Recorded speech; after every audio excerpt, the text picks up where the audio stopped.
নমস্কার। Channel vision নিবেদিত এবং ঝুমা মুখার্জি পরিচালিত এক ভিন্ন স্বাদের অনুষ্ঠান বঙ্গ ট্যালেন্টে আপনাদের সকলকে সুস্বাগতম। বন্ধু, আজকের পর্বে আমরা একজন বিশিষ্ট বাচিক শিল্পীকে পেয়েছি। চলুন তাহলে চট করে আগে ওনার সাথে আলাপ পর্বটা সেরে নিই, তারপর তো ওনার উপস্থাপনার মধ্যে দিয়ে আমাদের অনুষ্ঠানকে এগিয়ে নিয়ে যাব। দিদি, আপনাকে আমাদের বঙ্গ ট্যালেন্টে সুস্বাগতম। নমস্কার। আপনার নামটা আপনার মুখেই শুনবো। আমার নাম মধুমিতা পাল। হ্যাঁ। আমি টলিগঞ্জ থেকে আসছি। আচ্ছা আচ্ছা, বেশ।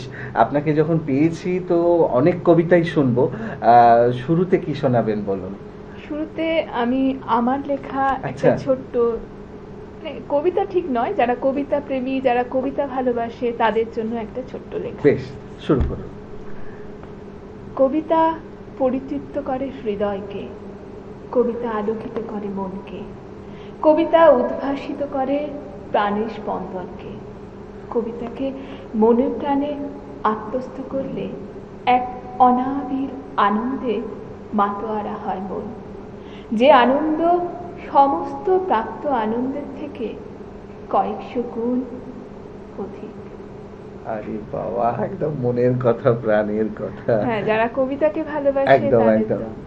বেশ, আমরা দ্বিতীয় কবিতায় যাই।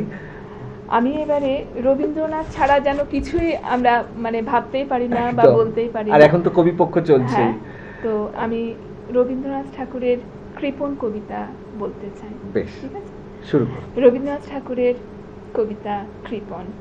আমি ভিক্ষা করে ফিরতেছিলেন গ্রামের পথে পথে, তুমি তখন চলেছিলে তোমার স্বর্ণ রথে। অপূর্ব এক স্বর্ণ সম লাগতেছিল চক্ষে মম। কি বিচিত্র শোভা তোমার, কি বিচিত্র সাজ। আমি মনে ভাবতেছিলে এ কোন মহারাজ, আজি শুভক্ষণে রাত পোহালো।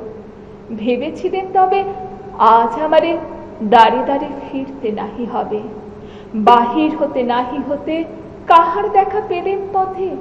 চলিতে রথ ধন ধান্য ছড়াবে দুই ধারে, মুঠা মুঠা করিয়ে নেব নেব ভারে ভারে। দেখি সহসা রথ থেমে গেল, আমার কাছে আসি, আমার মুখ পানে চেয়ে নামলে তুমি হাসি। দেখে মুখের প্রসন্নতা জুড়িয়ে গেল সকল ব্যথা। হেনকালে কিসের লাগে তুমি অকস্মাৎ, আমায় কিছু দাও গো বলে বাড়িয়ে দিলে হাত। মরি একই কথা রাজা ধীরাজ, আমায় দাও গো কিছু। শুনে ক্ষণকালের তরে রইনু মাথা নিচু। তোমার কি বা অভাব আছে ভিখারি ভিক্ষুকের কাছে, এ কেবল কৌতুকের বসে আমায় প্রবঞ্চনা। ঝুলি হতে দিলেন তুলে একটি ছোট কণা, যবে পাত্রখানি ঘরে এনে উজাড় করি, এ কি ভিক্ষা মাঝে একটি ছোট সোনার কণা দেখি। দিলেন যা রাজ ভিখারিরে স্বর্ণ হয়ে এলো ফিরে। তখন কাঁদে চোখের জলে দুটি নয়ন ভরে, তোমায় কেন দিইনি আমার সকল শূন্য করে। আহা, অসাধারণ অসাধারণ উপস্থাপনা। সত্যি কি কথা, তার কি গভীরতা, ভাবা যায় না। হ্যাঁ, সত্যি একদম এটার কবিতার যে অন্তর্নিহিত অর্থ সেটা ভীষণই একটা একদম গায়ে কাটা দেয় একদম পুরো ভাবলে। হ্যাঁ, বেশ, আমরা পরের কবিতায় যাই। আমি আমার ছোট্ট একটা লেখা লিখতে চাই, মানে বলতে চাই। একদম। সেটা হচ্ছে যে আজকাল আমরা এত কর্মব্যস্ত যে আমরা আমাদের মনটার প্রতি যত্ন নিতেই ভুলে যাই। আমরা আমাদের মনের যত্ন নিতে, মনের কেয়ার করতে, মনের কথা শুনতেই ভুলে যাই। তো মনের আমরা যাতে একটু যত্ন নিই এবং কেয়ার করি, সেই নিয়ে আমার একটা ছোট্ট লেখা। কর্মব্যস্ততার মধ্যে কখন ভুলেই গেছি মন নামক একটা বিষয় রয়েছে শরীরে।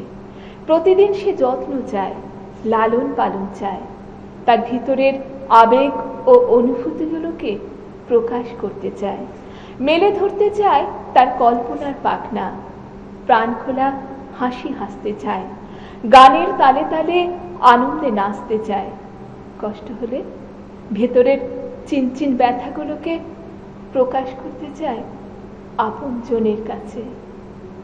আহা, আপনার মনের কথা, প্রাণের কথা সত্যি অসাধারণ লেখনী। মানে যত শুনছি তত অবাক হচ্ছি। এরপরে কি শুনবো? এরপর আমি একটু মানে প্রেমের কবিতাতে যেতে চাই। আচ্ছা। প্রেমের কবিতা, কবি আরণ্যক বসুর কবিতা মনে থাকবে। পরের জন্মে বয়স যখন 16 সঠিক, আমরা তখন প্রেমে পড়ব। মনে থাকবে? বুকের মধ্যে মস্ত বড় ছাদ থাকবে, শীতল পাটি বিছিয়ে দেব, সন্ধে হলেই বসবো দুজন, একটা দুটো খসবে তারা, হঠাৎ তোমার চোখের পাতায় তারার চোখের জল গড়াবে, ক্লান্ত কবির গান গাইবে, তখন আমি চুপটি করে দু চোখ ভরে থাকবো যে। মনে থাকবে? এ জন্মের দূরত্বটা পরের জন্মে চুকিয়ে দেব, এ জন্মের চুলের গন্ধ পরের জন্মে থাকে যেন, এ জন্মের মাতাল চাওয়া পরের জন্মে থাকে যেন। মনে থাকবে? আমি হব উড়নচণ্ডী এবং খানিক উস্কো খুস্কো, হে জন্মের পরিপাট্য সবার আগে ঘুচিয়ে দেব, তুমি কাঁদলে গভীর সুখে এক নিমেষে সবটুকু জল চুষে নেব। মনে থাকবে? পরের জন্মে কবি হব, তোমায় নিয়ে হাজার খানিক গান বাঁধব, তোমার এমন ওষ্ঠ নিয়ে, নাকছাবি আর নুপুর নিয়ে গান বানিয়ে মেলায় মেলায় বাউল হয়ে ঘুরে বেড়াবো। মনে থাকবে? আর যে কিছু হই বা না হই, পরের জন্মে তিতাস হব, দোলমঞ্চের আবির হব, শিউলিতলার দুব্য হব, শরৎকালের আকাশ দেখার অনন্ত নীল সকাল হব। এসব কিছু হই বা না হই, তোমার প্রথম পুরুষ হব। মনে থাকবে? পরের জন্মে তুমিও হবে নীল পাহাড়ের পাকলা ছোড়া, গায়ের পোশাক ছুঁড়ে ফেলে তৃপ্ত আমার অবগহন, সারা শরীর ভরে তোমার হীরক চূর্ণ ভালোবাসা, তোমার জলধারা আমার অহংকারকে ছিনিয়ে নিল। আমার অনেক কথা ছিল, এ জন্মে তা যায় না বলা, বুকে অনেক শব্দ ছিল, সাজিয়ে গুছিয়ে তবুও ঠিক কাব্য করে বলা গেল না। এ জন্ম তো কেটেই গেল অসম্ভবের অসঙ্গতে, পরের জন্মে মানুষ হব, তোমার ভালোবাসা পেলে মানুষ হবই, মিলিয়ে নিও। পরের জন্মে তোমায় নিয়ে বলতে ভীষণ লজ্জা করছে, ভীষণ ভীষণ লজ্জা করছে। পরের জন্মে তোমায় নিয়ে মনে থাকবে? দারুণ, অসাধারণ, সত্যি অনবদ্য উপস্থাপনা। দিদি, আমরা অনুষ্ঠানের একদম শেষে চলে এসেছি। ছোট্ট করে একটু কিছু হতে পারে আপনার লেখা? হ্যাঁ, একটা ছোট লেখা আমি তাহলে ব্যাস ব্যাস ব্যাস, একদম। আমার লেখা কবিতায় আমি এখন পাল্টে গেছি, এখন আমি আগের থেকে অনেক পাল্টে গেছি। এখন আর কথায় কথায় কাঁদি না, কারণে অকারণে ভয় পাই না। এখন আমার বিপদ এলে হাত পা ঠান্ডা হয়ে যায় না। এখন আমি আগের থেকে অনেক পাল্টে গেছি। এখন আমি কথা বলার জন্য লোক খুঁজি না।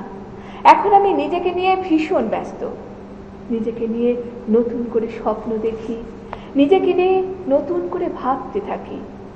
এখন আমি নিজের মধ্যে বাঁচতে জানি। এখন আমি লোকের কথায় দুঃখ পাই না।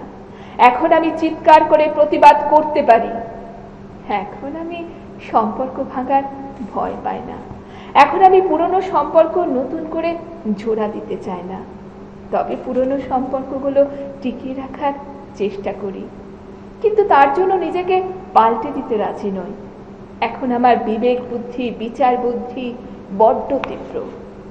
এখন আমি উপর থেকে নরম হলেও ভিতরটা আমার ভীষণ শক্ত।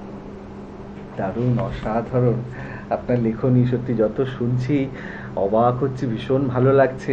কিন্তু সময় তো একদম শেষ। দর্শক বন্ধু, আপনারাও কিন্তু আমার সাথে একমত হবেন। আজকে মধুমিতাদিকে পেয়ে আমাদের অনুষ্ঠান একদম কবিতায় কবিতায় ভরে উঠেছে, কিন্তু সময় একদম শেষ।